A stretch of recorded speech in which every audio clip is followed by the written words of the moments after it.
Olá amigos, eu sou Anderson Freitas, responsável por este canal de evangelização que chega até você. Nessa série de catequese que nós estamos fazendo a respeito da Bíblia, hoje, neste nosso sexto encontro, vamos falar um pouquinho sobre os Evangelhos e o Ato dos Apóstolos.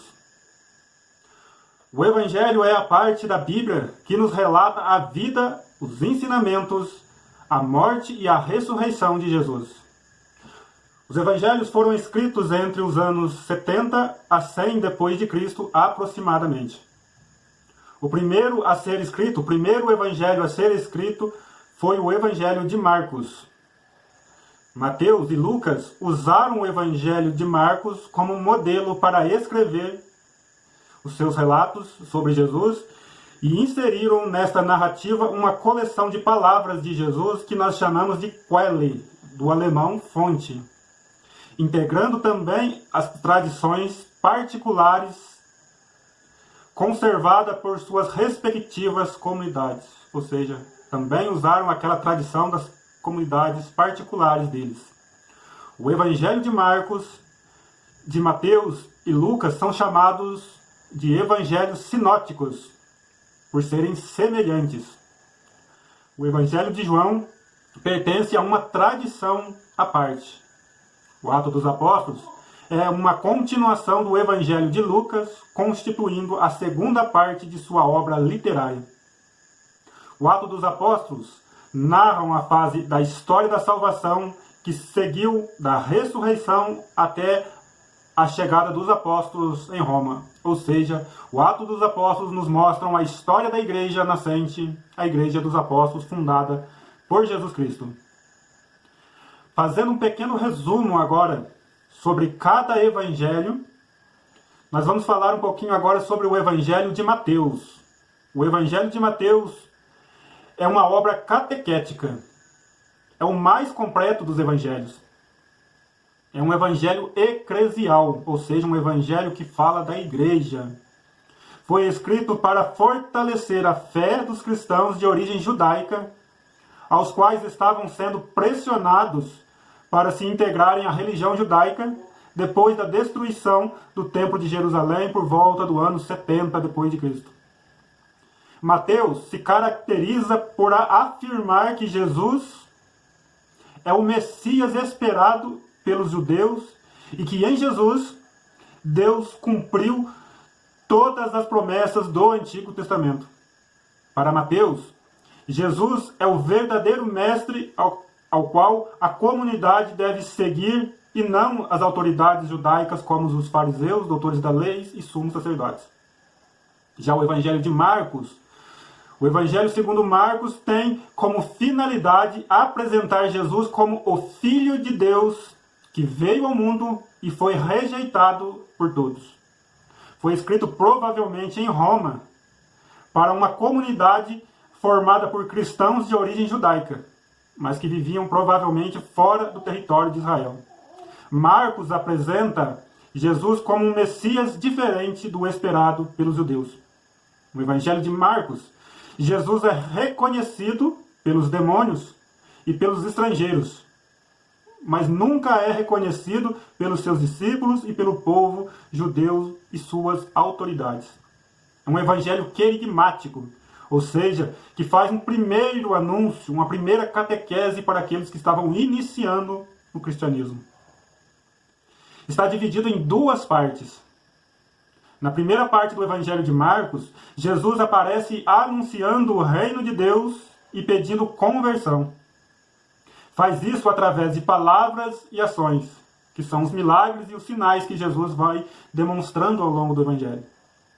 Já na segunda parte do Evangelho de Marcos, após a profissão de fé de Pedro, no capítulo 8, Jesus começa a se retirar somente com seus discípulos e a ensiná-los que ele é o Messias diferente e não um rei como os judeus esperavam para dominar o mundo, mas sim o servo sofredor da profecia de Isaías 53, que se doaria por inteiro para salvar a humanidade, ou o Filho do Homem, de Daniel, capítulo 7, que teria um reino eterno e para todas as nações e não somente para os judeus.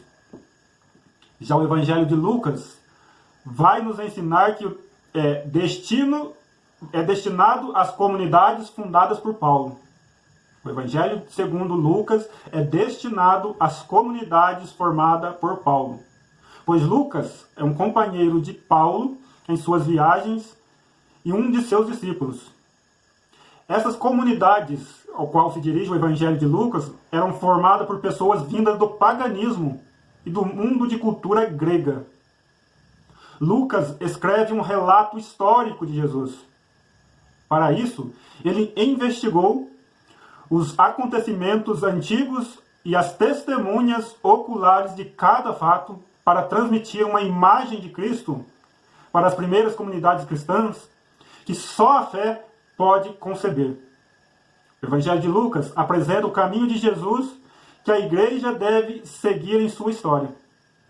Lucas apresenta Jesus como o libertador da história humana. Por isso, os pobres, as mulheres, os doentes e marginalizados ocupam um lugar privilegiado no Evangelho de Lucas. Lucas também apresenta temas importantes da fé cristã, tais como a graça e a misericórdia divina, a gratuidade e a universalidade da salvação, ou seja, a salvação trazida por Cristo é uma salvação para todos. Também Lucas nos apresenta a libertação do pecado, que passa pela libertação da opressão dos poderosos deste mundo sobre os pobres e injustiçados. A igreja, investida do Espírito Santo, tem como missão continuar a ação salvadora e libertadora de Jesus no mundo. Esta é a visão de Lucas no seu Evangelho. Já o Evangelho de João, o Evangelho segundo João, é muito diferente dos demais. Para João, os milagres de Jesus são sinais que levarão a comunidade dos discípulos de Jesus aos poucos a reconhecer a revelação de Deus para o mundo. João segue um estilo meditativo que procura aprofundar a fé de sua comunidade.